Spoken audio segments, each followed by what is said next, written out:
Sveiki, mano vardas Erika Pakalnė, esu nutriciologė. Sausa oda, pigmentacija, lėtinis nuovargis, galvos svaigimas, dusulys, žaizdelės lūpų kampučiuose ar net ankstyvas plaukų žilimas – tai tik keli iš daugelio galimų geležies trūkumo požymių. Šiandien pakalbėsime apie tai, kas yra geležies trūkumas, kokie pagrindiniai simptomai gali išduoti šią būklę ir ką svarbu žinoti, norint ją įveikti. Jei ši tema jums aktuali, paspauskite patinka ir pradedam. Geležis – vienas svarbiausių mikroelementų mūsų organizme. Ją gauname su maistu, o organizme jį keliauja baltymo transferino pagalba. Geležis yra būtina raudonųjų kraujo kūnelių eritrocitų gamybai, o šie yra atsakingi už deguonies pernešimą iš plaučių į kiekvieną mūsų kūno ląstelę. Kai trūksta geležies, organizmas tiesiog negali pilnavertiškai funkcionuoti. Geležis yra labai svarbi kraujodarai, hemoglobino gamybai, imuniteto stiprinimui. Jei vaikas dažnai serga, viena pirmųjų analizių turėtų būti feritino tyrimas. Taip pat geležis dalyvauja medžiagų apykaitoje ir net skydliaukės hormonų sintezėje. Praktikoje dažnai matau, kad esant hipotireozei, dažniausiai fiksuojamas ir geležies trūkumas.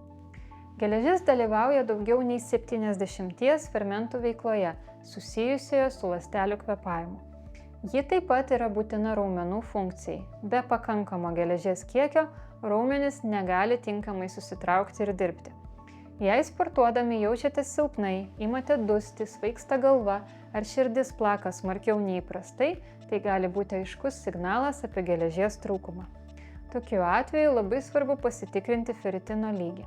Bloga koncentracija, suprastėjusi atmintis – tai taip pat dažni geležies deficito požymiai. Nėštumo metu geležies poreikis dar labiau išauga. Organizmui reikia daugiau eritrocitų, kad aprūpintų augantį vaisių deguonimi. Jei nėštumo metu mamai trūksta geležies, kūdikis irgi gimsta su šiuo trūkumu, o tai gali turėti rimtų pasekmių – vaisiaus hipoksija, mažą gimimo svorį ar net priešlaikinį gimdymą. Kaip tiksliai įvertinti, ar organizmui trūksta geležies? Svarbiausiai 3 rodikliai – hemoglobinas, feritinas ir geležies kiekis kraujyje. Dažna klaida remtis tik hemoglobino tyrimu arba geležies kraujyje tyrimu. Geležies kraujyje tyrimas atspindi tik tai, kas yra kraujyje, bet ne atsargas. Ji turėtų būti ne mažesnė nei 15 mikromolių litre. Hemoglobinas – tai geležies ir baltymo junginys atsakingas už deguonies pernešimą. Tačiau šio rodiklio laboratorijų normos dažnai yra per plačios ir nėra optimalios sveikatai. Hemoglobinas neturėtų būti mažesnis nei 120 gramų litre. Jei jūsų rezultatai rodo 110, 115 ar 118, tai jau signalas apie ryškų trūkumą. Kitas svarbus rodiklis – eritrocitų vidutinis tūris – MCV. Optimalus jo diapazonas 87–90 femtolitrų. Jei šis skaičius yra mažesnis nei 87, tai gali rodyti, kad organizme jau pasireiškia ląstelinis geležies trūkumas. Ir galiausiai feritinas. Tai baltymas kaupiantis geležį ir atspindintis organizmo geležies atsargas. Feritinas yra jautriausias geležies trūkumo rodiklis, nes hemoglobino lygis paprastai ima mažėti tik tada, kai feritino atsargos jau visiškai išsekusios. Suaugusiam žmogui feritino lygis neturėtų būti mažesnis nei 50 nanogramų mililitre. Patogu orientuotis pagal svorį. Jei sveriate, pavyzdžiui, 55 kg, feritino lygis turėtų būti ne mažesnis nei 55 nanogramai mililitre. Vaikams feritinas neturėtų būti mažesnis nei 40 nanogramų mililitre. Svarbu žinoti, kad feritino kiekis kraujyje gali padidėti ne tik dėl geležies atsargų, bet ir esant uždegiminiams procesams organizme. Moterims, jei feritino lygis viršija 150 nanogramų mililitre, tai gali rodyti uždegimą. Vyrams ši riba yra kiek aukštesnė – apie 250 nanogramų mililitre. Jei jūsų feritino rodiklis viršija šias ribas, verta pasitikrinti ir kitus uždegimo žymenis, tokius kaip C reaktyvus baltymas ar eritrocitų nusėdimo greitis. Geležies trūkumo simptomai gali būti labai įvairūs. Vienas iš dažniausiai pasitaikančių – nuolatinis lėtinis nuovargis bei galvos svaigimas atsistojus. Gali pradėti slinkti plaukai, o ant nagų nykti balti pusmėnuliai. Dažniausiai jie pradeda nykti nuo mažojo piršto. Oda tampa sausesnė, o kai kuriais atvejais pasireiškia skonio iškrypimai. Pavyzdžiui, atsiranda noras valgyti molį ar kreidą, ypač nėštumo metu. Tokie potraukiai rodo gilų geležies deficitą, nes dėl jo sutrinka skonio receptorių veikla. Dažnai manoma, kad tai yra kalcio trūkumo požymis, tačiau iš tikrųjų tai vienas iš ženklų, kad organizmui trūksta geležies. Lygiai ta pati istorija galioja ir žmonėms, kuriems kvepia benzinas. Kiti požymiai - nuolatinis šalčio jausmas rankose ir kojose.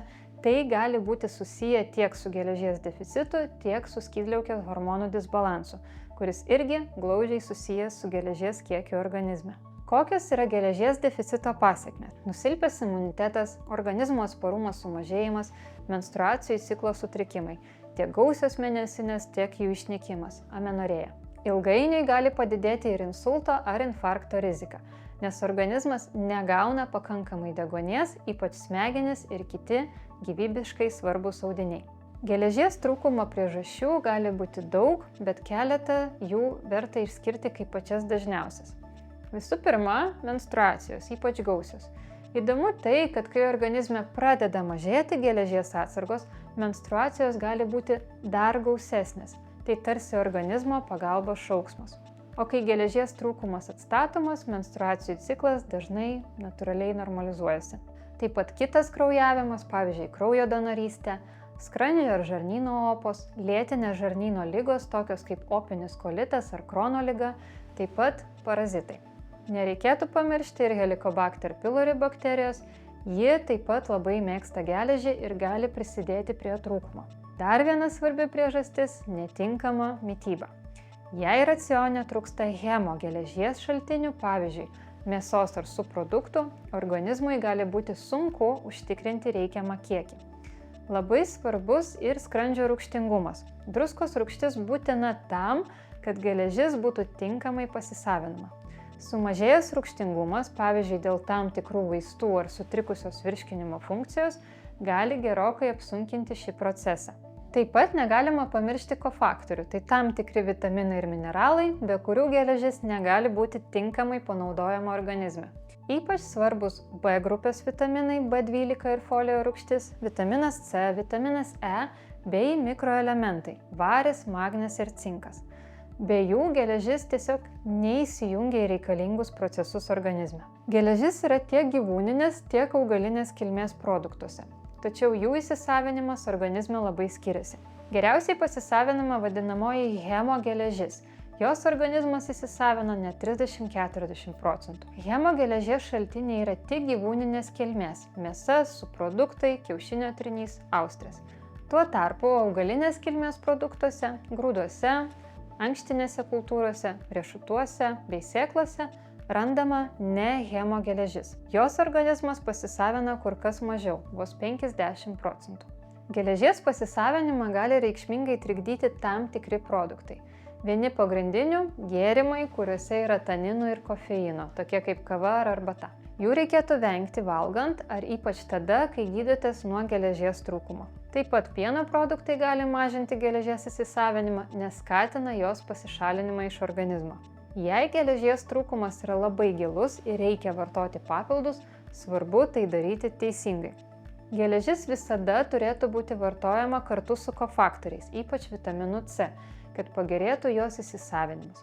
Idealu ją gerti tuščiu skrandžiu, vakare, pavyzdžiui, apie 17 val., jei jūsų virškinimas tai leidžia. Rinkitės dvivalentę geležį, o geriausia chelatinės formos, kaip geležies bisglicinatas arba glicinatas. Tai geriausiai pasisavinamos formos, kurios tinka net ir tiems, kurių skrandžio rūgštingumas sumažėjęs ir nesukelia nemalonių virškinimo pojūčių. Dažniausiai yra skiriama pigiausia geležis – geležies sulfatas, tai čia populiarusis tardiferonas. Tai būtent šios formos geležies reikėtų vengti, nes ji yra blogai įsisavinama ir sukelia šalutinius poveikius, tokius kaip pykinimas ar vidurių užkietėjimas. Niekada negerkite tokios formos geležies tuščiu skrandžiu. Taip pat dažnai man yra užduodamas klausimas apie geležies infuziją. Tai dabar yra labai populiaru suleisti geležies preparatus tiesiai į veną. Aš nesu tokio dalyko šalininkė, Visų pirma, yra didelė anafilaktinio šoko rizika ir tai nėra reta. Visų antra, jūs neišsprendžiate esminės problemos, kodėl geležis neįsisavina. Jeigu organizme yra deficitai, suleista geležis ilgai organizme neužsibus ir iškeliaus per kelias menstruacijas. Viskas, kas yra siūloma suleisti didelėmis dozėmis – geležis, vitaminas D, kiti įvairūs vitaminai – tai yra tas pats, kas bėgti maratoną nepasiruošus ir yra papildoma apkrova jūsų organizmui. Pirma, reikia nustatyti priežastį, atstatyti virškinimo trakto gleivinę, pradirbti su rūgštingumu ir tada dažnai geležies preparatų net neprireikia, nes organizmas pradeda pats įsisavinti geležį. Apibendrinant, geležies trūkumas yra rimta sveikatos problema. Gali sukelti įvairių nemalonių ir net pavojingų pasekmių.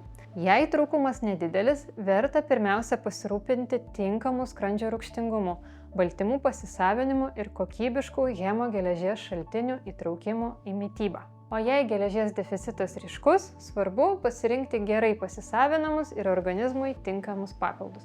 Šiandien tiek, ačiū, kad išklausėte šį video iki pabaigos. Jei norite dar daugiau tokių patarimų, spauskite laiką, prenumeruokite šį kanalą, tai mums didžiulė motyvacija toliau kurti tokius video ir jeigu norite, galite paremti šį edukacinį projektą, nuorodą rasite aprašyme apačioje. Iki susitikimo naujose video apie sveikatą ir nutriciologiją. Iki!